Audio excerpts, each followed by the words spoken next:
fight for God, honor, country, family. Yourself, I do not care. You fight!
Most firearms used during the Civil War were muzzle loaders. These weapons were very hard to load, especially in the excitement of combat. A soldier was lucky if he could load and fire 3 shots a minute. Even at that rate, it was nearly impossible to use a rifle or musket at close quarters. When unloaded, the weapon could only be used as a club, or, with bayonet fixed, as a long spear. Otherwise, in hand-to-hand situations, the musket was worthless. Soldiers anticipated this fact, and especially early in the war, they sought alternative weapons to carry should they be engaged in hand-to-hand fighting. Some purchased sidearms to increase their advantage in combat. There was by no means a shortage of revolvers, boot pistols, and derringers offered for sale just about anywhere. Many soldiers carried these weapons into battle for added firepower. Another alternative weapon which saw extensive use in the war was the side knife. Privately purchased side knives were worn on the belt or the person, ready for use in a hand-to-hand struggle. Knives were familiar articles to the American scene. They were highly coveted personal items in use from the Revolutionary War era all the way through the early 20th century. In early pioneer America, they were used as trade items with Native Americans, who prized a good steel knife as a tool or a weapon. A side knife was an everyday utility item as well as a means of personal protection. Soldiers in both armies of the Civil War were known to have them. Nearly all side knives used during the war were purchased by the individual soldier as opposed to being an Army issue item. There were examples where large fighting knives were presented to a regiment or a company before leaving for battle. Several types of fighting knives were extensively used during the Civil War. The Arkansas toothpick, the dagger, the D-guard, and the Bowie are some of the named styles. One type, the Bowie, already had a romantic link to our early history. It was first seen in the early 1830s in the Southwest as a trusted companion to gamblers and criminals. The name Bowie knife is linked to Jim Bowie, a defender of the Alamo who is known to have used one. Its most distinguished characteristics are the clipped point and its unusually large size of up to 20 inches. The uniquely American style caught on and was produced in Europe for the hungry American market, the best quality coming from England and Germany.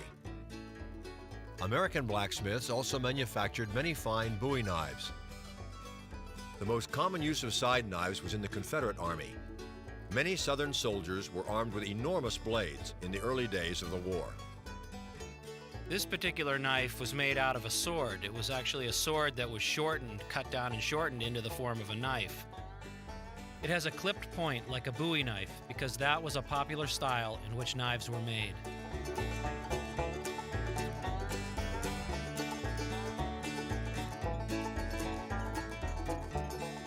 The blade itself still retains the etching on it that was original to it in the 1830s or 40s when the sword would have been in use. There's an eagle etched with the E pluribus unum on top of a shield. Various other military engravings and etchings appear on the blade. You can see where this point has been cut away from the blade and formed into a Bowie knife clipped point. The eagle head is made of brass with flowing stylized feathers. The eagle has his sharp beak and the fierce look in his eye. The scabbard is also part of the original sword. It had a brass throat, leather body, but it too had been cut down. This section is where the scabbard meets the guard and still retains a lot of its original flavor, original from the 1830s, that is. A close look at the ivory grips. You can see they're hand-checkered, coming up to the rake of the eagle's neck and fitted nicely into that piece.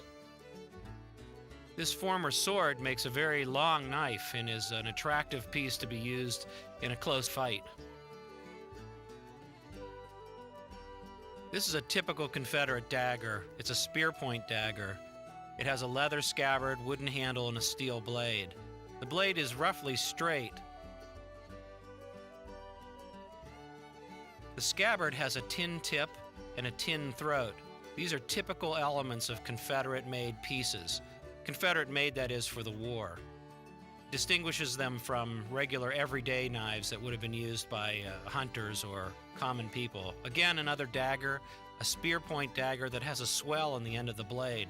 Very striking and handsome looking piece. Walnut handle with a copper guard.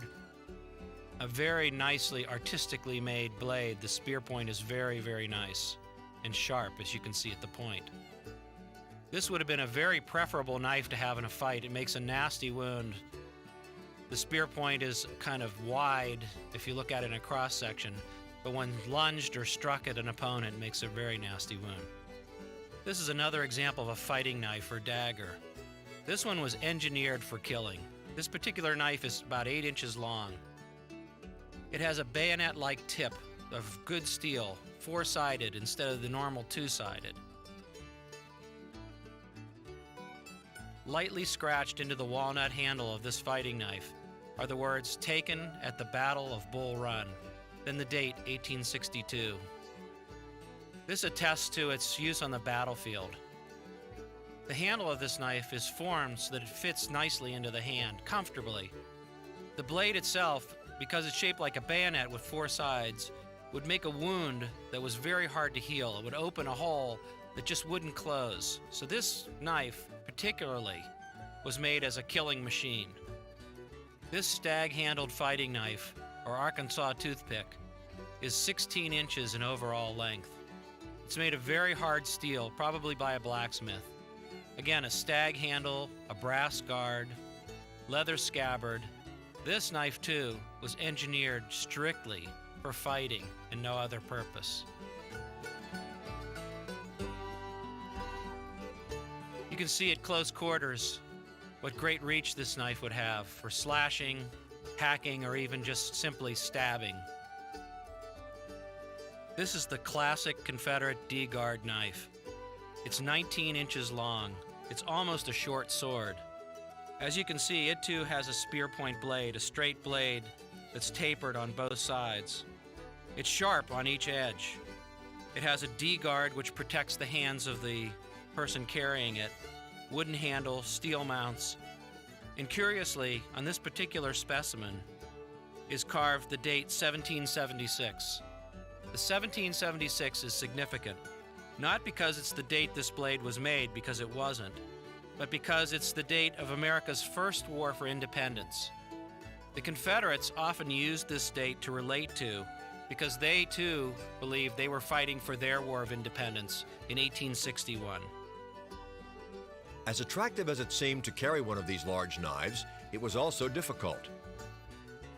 Because of their length and weight, and few if any opportunities for combat use, long knives were frequently tossed away to lighten a soldier's load.